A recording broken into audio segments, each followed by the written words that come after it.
Today I'm going to make a spinach dip. We're having a party tomorrow and I want to get some of the food prep done ahead of time, so I thought I'd walk you all through making my spinach dip that always goes over really well at a party. So I'm going to start. I have pre-washed spinach here. We buy the Costco-sized bags of spinach, and I'm literally just going to take it by the handful and put it into my food processor. I'm using the same food processor we used in the pesto video. If you want a description of that, please go and check out the pesto video. So I've got my food processor pretty full right now. So I'm going to start chopping the spinach pretty fine now with my food processor.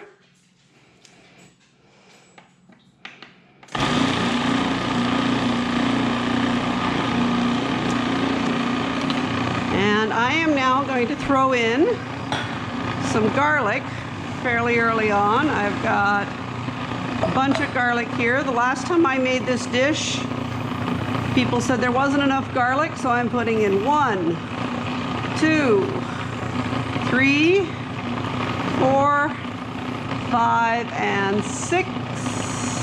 Those were small, so 8 cloves right now of garlic. I'm going to stop it, check out how we did here. All right, so some of the spinach pureed, some of it did not. I'm just going to push it down into the bottom. There we go. Let me turn it on again here.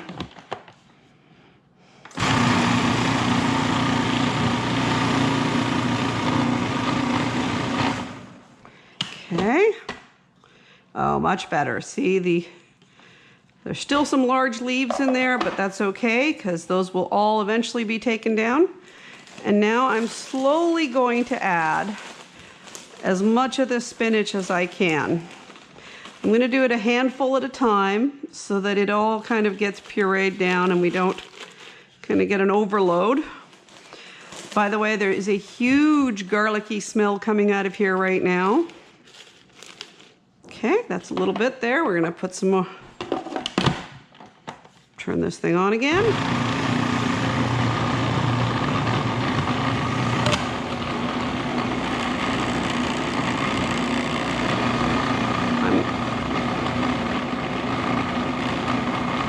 I'm going to put 2 more large cloves of garlic in.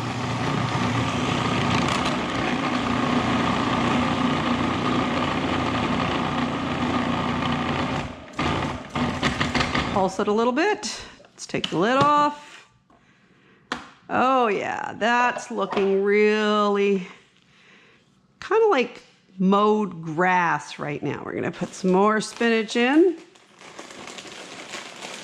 Now we're not going to use this whole bag because it's a Costco-sized bag, but I think I'm going to add probably 2 more handfuls this time, see how much we got, and then maybe another 2 after that after it's been pureed. So you see I'm kind of balancing it on both sides of the food processor here. I don't want the food processor to have all the spinach on one side. Okay.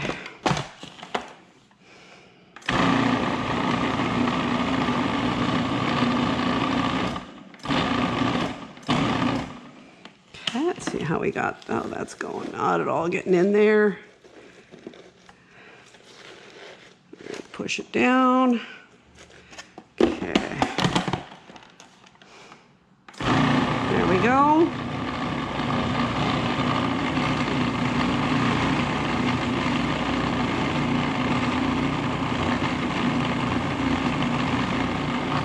Let's check it out here. It's not pureeing this time at all, so I'm going to push down right to the bottom, being careful of the blades. Okay. There we go. There we go. The sound changed that time. I think we may have got those leaves. Let's check it out. Check it out. Yeah, we got much more of the leaves. Okay, so this is going to be enough. I don't think we're going to need any more spinach in this dish. All right, so I'm gonna let you take a peek in here in the bowl.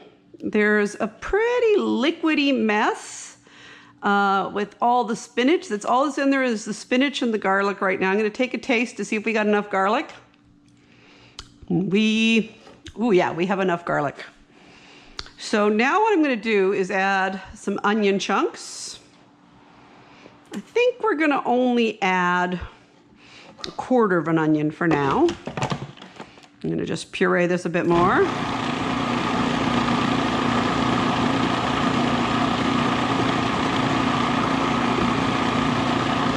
And we'll give it a taste now. So the onion kind of mixed in there.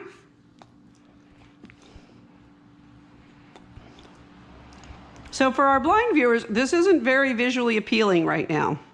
This is kind of just like a wet, messy goo, and I've decided there's enough onion and enough garlic in there. I may change my mind once the rest of the ingredients go in. So it's time now to start adding some of our other ingredients. So I've got some extra onion and garlic here if we need it later, but for now we're going to add the creamy ingredients. So I've just got regular packages of cream cheese here. I believe these are 16 ounce packages of cream cheese. And I am going to take 2 of these to start and just toss them right into the food processor.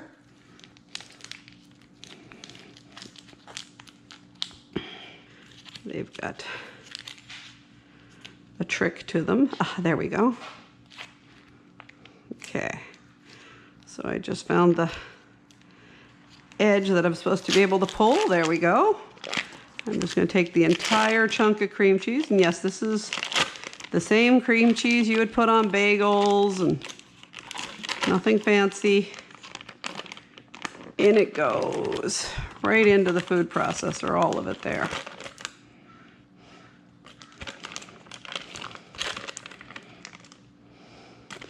And I know for sure I'm going to use 2, but I'm betting I'm going to use 3 today. We're going to just see how this comes out.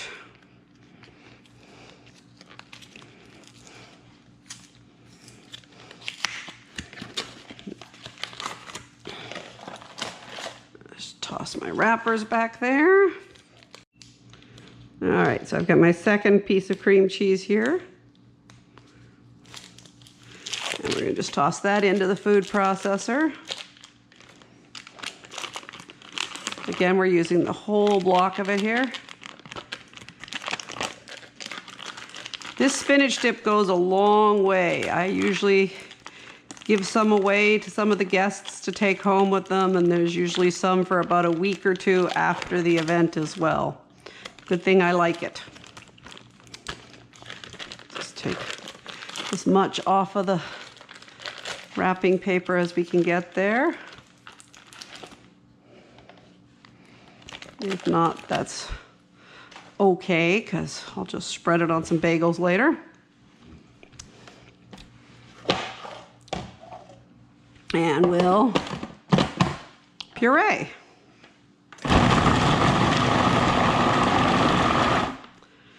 All right, let's take a look here. So immediately that went in, and now we've got a much thicker, creamier consistency in the bowl there. All right, so we've got most of the cream cheese in. I think that's going to go in. I think it might be all of it. So now I'm going to add some sour cream, and I'm using a slotted spoon for the sour cream, just in case there's some whey on it. This is a good sour cream, no whey. It's a brand new container, but just to be 100% certain that what I'm getting is all solid cream, not excess whey from the sour cream. I never buy fat-free sour cream because, first of all, what's the point? Second of all, it tends to be more liquidy. Okay, so I put a bunch in there. I'd say probably about 2 cups right now. And now I'm gonna add some extra seasoning because it's pretty bland still. I'm gonna put just 2 kitchen teaspoons. They're not teaspoons of salt here on top. And then I'm going to put a spoon of cayenne pepper in this as well. And I'm not going to be very generous with this spoon because last time this was a little spicy. There we go. It was not a good dish for children last time, although adults loved it. All right, so I'm gonna put our lid on again.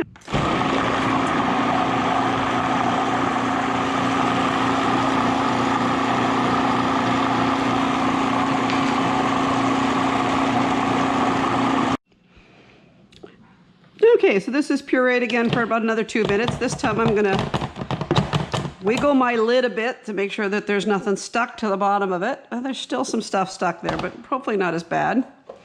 And we're gonna check our consistency. We've got a nice, creamy, really good flavor. A little salty, a little peppery. I am going to add that third block of cream cheese because, as I assumed, it's pretty liquidy. And I want to make sure that this is a little thicker so that when people dip their bread in it tomorrow, they can get some sticking to their bread. You want it to be as thick as you can get it.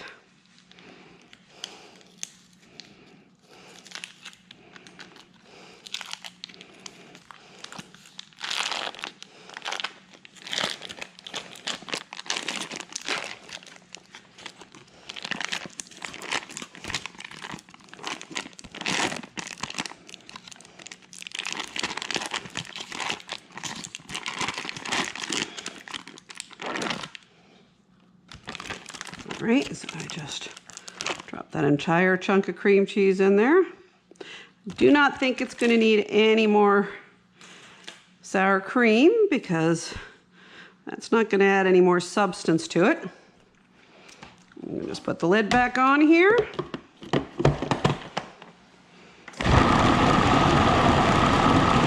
So you'll hear that it's kind of thumping a little bit with the block of cream cheese in there.